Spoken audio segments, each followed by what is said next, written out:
Issue প্রথম পাঠ থেসালনিকীয়দের কাছে প্রেরিত পলের প্রথম পত্রের আরম্ভ। 1 অধ্যায় 1 থেকে 5 পদ, 8 থেকে 10 পদ। থেসালনিকীয় ভক্ত মণ্ডলীর কথা ভেবে পল ঈশ্বরের কাছে কৃতজ্ঞতা জানান। তারা মূর্তি পূজা বর্জন করে এখন রয়েছে খ্রিস্টের আগমনেরই প্রতীক্ষায়। আমরা পল, সিলভানুস ও তিমোথি, আমরা এই পত্র লিখছি থেসালনিকীয় ভক্ত মণ্ডলী তোমাদেরই কাছে, পিতা ঈশ্বর ও প্রভু যীশু খ্রিস্টের আশ্রিত জন যারা। ঈশ্বর তোমাদের অনুগ্রহ ধন্য করুন, শান্তি ধন্য করুন। আমাদের প্রার্থনায় আমরা সর্বদাই তোমাদের কথা মনে রাখি। সব সময়ই তোমাদের সকলের জন্যে ঈশ্বরকে ধন্যবাদ জানাই, যিনি আমাদের ঈশ্বর ও পিতা। তার সামনে দাঁড়িয়ে আমরা এই কথা স্মরণ করি যে কেমনভাবে কাজের মধ্য দিয়ে প্রকাশ পেয়েছে তোমাদের ধর্মবিশ্বাস, কঠিন পরিশ্রমের মধ্য দিয়ে তোমাদের ভক্তি ভালোবাসা, আর কর্তব্য নিষ্ঠার মধ্য দিয়ে প্রভু যীশু খ্রিস্টের ওপর তোমাদের আশা ভরসা। ভাই, ঈশ্বরের প্রীতিভাজন এই যে তোমরা, আমরা তো জানি তোমরা তার মনোনীত জন। আমরা যখন তোমাদের কাছে মঙ্গল সমাচার প্রচার করতে এসেছিলাম, তখন তো আমাদের সেই প্রচারের মধ্যে শুধুমাত্র কথাই নয়, বিশেষ শক্তিও ছিল পবিত্র আত্মার প্রভাব আর আমাদের নিজেদের পূর্ণ প্রত্যয়নের প্রেরণা। তোমাদের সঙ্গে থাকার সময়ে তোমাদের মঙ্গলের জন্যে আমরা যে কিভাবে দিন কাটিয়েছিলাম সে কথা তোমাদের জানা আছে। ঈশ্বরের প্রতি তোমাদের যে কতখানি বিশ্বাস সে কথা এখন চারিদিকেই ছড়িয়ে পড়েছে। তাই এই বিষয়ে আমাদের কিছু বলার কোনো প্রয়োজন নেই। লোকে নিজেরাই তো সকলকে এই কথা বলে যে তোমাদের কাছে আমরা কি অভ্যর্থনা পেয়েছিলাম, আর কিভাবে যত অলীক দেবতাকে ছেড়ে তোমরা তখন ঈশ্বরকে অন্তর থেকে বরণ করে নিয়েছিলে। তা করেছিলে যাতে তোমরা জীবনময় ও সত্যময় ঈশ্বরেরই সেবা করতে পারো এবং স্বর্গ থেকে তার পুত্রের আগমনের প্রতীক্ষায়ও থাকতে পারো, অর্থাৎ সেই যিশুরই প্রতীক্ষায়, যাকে তিনি মৃতদের মধ্য থেকে পুনরুত্থিত করেছেন, যিনি সেই ভাবী ঐশ্ব ক্রোধ থেকে আমাদের রক্ষা করে চলেছেন। প্রভুর বাণী। ঈশ্বরকে ধন্যবাদ। সাম সঙ্গীত 149 অধ্যায় 1 থেকে 6 পদ এবং 9 পদ।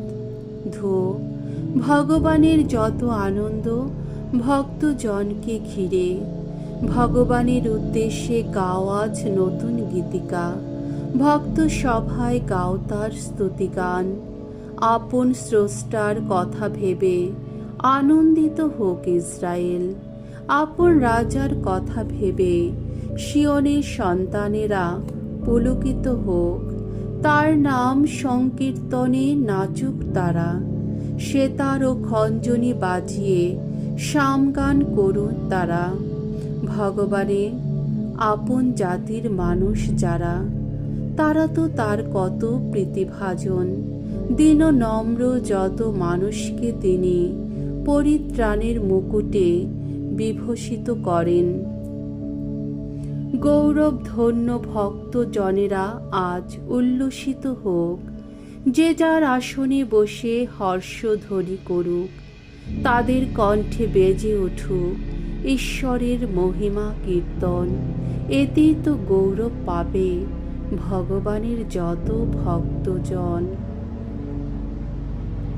বাণী বন্দনা।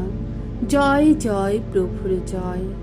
আমার মেষগুলি আমার কথা শুনে, তাদের আমি জানি, আর তারা আমার সঙ্গে সঙ্গে চলে। জয় জয় প্রভুর জয়। মঙ্গল সমাচার। মথি রচিত মঙ্গল সমাচার 23 অধ্যায় 13 থেকে 22তম পদ। ভণ্ড শাস্ত্রীদের ও ফরিসীদের প্রতি যিশুর ধিক্কার বাণী। যিশু একদিন সমবেত জনতা ও তার শিষ্যদের সামনে এই কথা বললেন, হায় হায় আপনারা শাস্ত্রীরা আর ফরিসীরা, যত ভণ্ডের দল! আপনারা তো স্বর্গ রাজ্যের দ্বার মানুষের মুখের ওপর বন্ধই করে দিচ্ছেন। আপনারা তো নিজেরাও ভেতরে যাচ্ছেন না, আর যারা ভেতরে যেতে চাইছে তাদেরও যেতে দিচ্ছেন না। হায় হায় আপনারা শাস্ত্রীরা আর ফরিসীরা, যত ভণ্ডের দল! একজনকেও যদি ইহুদি ধর্মে আনা যায়, সেই আশায় আপনারা তো জলে স্থলে চারিদিকে ঘুরে বেড়াচ্ছেন, অথচ কেউ একবার ইহুদি ধর্ম গ্রহণ করলে আপনারা তাকে তো আপনাদের চেয়েও নরকে যাবার দ্বিগুণ যোগ্যই করে তুলছেন। হায় হায় আপনারা যত অন্ধ ধর্মনেতার দল! আপনারা তো বলেই থাকেন, কেউ যদি মন্দিরে দিব্যি দেয়, সে দিব্যির তো কোনো জোর নেই। তবে সে যদি মন্দিরে সোনার দিব্যি দেয়, তাহলে সে কিন্তু তার দিব্যিতে বাধায় পড়ে।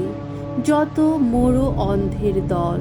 কোনটা বড়, সেই সোনাটা, না সোনাটাকে পবিত্র করে তুলেছে যে মন্দির, সেই মন্দির? আপনারা আবার এ কথা বলে থাকেন, কেউ যদি যজ্ঞ বেদীর দিব্যি দেয়, সে দিব্যির কোনো জোর নেই। তবে সেই বেদীর ওপর যে নৈবেদ্য রাখা আছে, সে যদি তারই দিব্যি দেয়, তাহলে সে কিন্তু তার দিব্যিতে বাধায় পড়ে। যত অন্ধের দল! কোনটা বড়, সেই নৈবেদ্য, না নৈবেদ্যকে পবিত্র করে তোলে যে বেদী, সেই বেদী? আসলে যে লোক বেদীর নামে দিব্যি দেয়, সে তো বেদীর নামে এবং সেই সঙ্গে বেদীর ওপর যা কিছু রাখা আছে তারও নামেই দিব্যি দেয়। তেমনি যে লোক মন্দিরের নামে দিব্যি দেয়, সে তো মন্দিরের নামে এবং সেই সঙ্গে মন্দিরের মধ্যে যিনি বাস করেন তারও নামেই দিব্যি দেয়। আর যে লোক স্বর্গের নামে দিব্যি দেয়, সে তো ঈশ্বরের সিংহাসনের নামেও দিব্যি দেয়, আর সেই সিংহাসনে সমাসীন যিনি, তার নামেও দিব্যি দেয়। প্রভুর মঙ্গলময় বাণী। খ্রিস্ট প্রভু তোমার প্রশংসা হোক।